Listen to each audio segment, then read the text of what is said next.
Tahukah kamu? Sirkus dulu nggak cuma tampilkan akrobat, tapi juga manusia di dalam kandang. Kalau kamu pikir sirkus itu cuma soal badut, akrobatik, dan hewan-hewan lucu, kamu salah besar. Di balik gemerlap lampu dan tepuk tangan penonton, ada sejarah kelam yang penuh eksploitasi manusia. Gak main-main, dulu sirkus dan kebun binatang di Eropa dan Amerika literally menjadikan manusia sebagai tontonan. Kayak binatang, fenomena ini dikenal dengan sebutan human zoo. Jadi begini, sekitar akhir tahun 1700 di London, sirkus mulai populer. Tapi bukan cuma atraksi akrobat yang ditampilkan, orang-orang unik juga ikut dipamerkan, baik yang punya kondisi fisik langka, maupun yang berasal dari suku-suku asing yang dianggap aneh sama orang barat. Kalau kamu berasal dari Afrika, Asia, atau Amerika Selatan, selamat, kamu bisa banget jadi objek eksotis.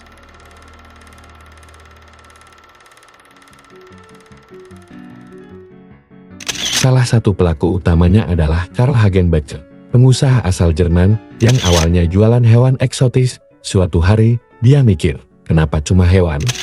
Orangnya sekalian aja dipamerin. Lalu dia bawa orang-orang dari suku Sami di Skandinavia, lengkap dengan rusa kutub dan rumah adatnya. Mereka diminta hidup seperti di habitat aslinya, tapi di Jerman. Idenya itu dapat sambutan dari masyarakat. Ribuan orang pengunjung berbondong-bondong datang karena ngerasa nonton reality show. Padahal yang ditonton itu manusia sungguhan yang lagi dieksploitasi. Akhirnya, semakin banyak orang suku asli yang dibawa, mulai dari suku Samoa, suku Nubia Mesir, suku Inuit Arktik sampai orang dari India dan Filipina, tanpa peduli apakah mereka datang karena terpaksa atau dibohongi. Intinya orang-orang itu berakhir jadi hiburan masyarakat Eropa.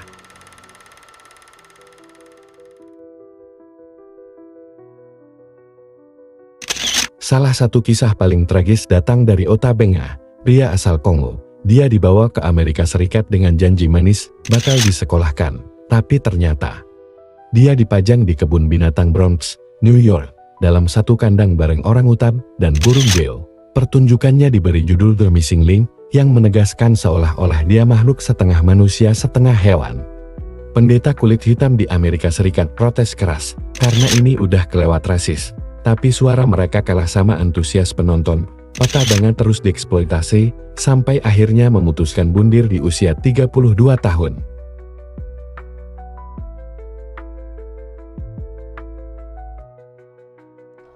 Banyak yang beranggapan para pemain sirkus hidupnya enak, bisa keliling dunia, dan dapat uang banyak. Faktanya jauh dari yang mereka duga. Mereka dijebak, dieksploitasi karena keadaan. Ada orang-orang yang datang karena tergiur janji kerja atau pendidikan, tapi ujung-ujungnya jadi tontonan. Kayak Theodore Wonjami Charles dari Kamerun, yang bareng keluarganya pindah ke Eropa tapi akhirnya cuma bisa kerja di human zoo, karena rasisme dan bikin mereka gak bisa cari kerja lain. Dikasih makan seadanya, gak punya akses kesehatan, dan saat udah gak laku dibuang.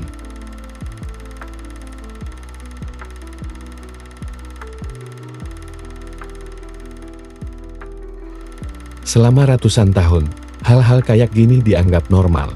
Bahkan pertunjukan di Paris tahun 1931 ditonton 34 juta orang dalam 6 bulan. Tapi untungnya ada pihak yang melawan. Salah satunya Partai Komunis Prancis yang bikin pertunjukan tandingan berjudul Apa yang Sebenarnya Terjadi di Negeri Jajahan. Dan mereka bilang, human zoo bukan budaya, itu perbudakan bentuk lain. Karena kita perlu belajar dari sejarah. Karena dulu, manusia dianggap komoditas, karena kekejaman bisa dibungkus dengan hiburan, dan karena hari ini, sirkus-sirkus yang mengeksploitasi manusia dan hewan masih ada baik secara terang-terangan maupun terselubung. Termasuk pengakuan para mantan pemain sirkus di Taman Safari yang baru saja terungkap. Selama puluhan tahun, mereka terjebak dan dieksploitasi hingga mengalami kekerasan yang merendahkan martabat manusia. Sedihnya, itu terjadi di Indonesia. Memandang sirkus hari ini, jangan sampai membuat kita cuma jadi penonton yang tepuk tangan, tanpa sadar sedang ikut mengamini kekerasan.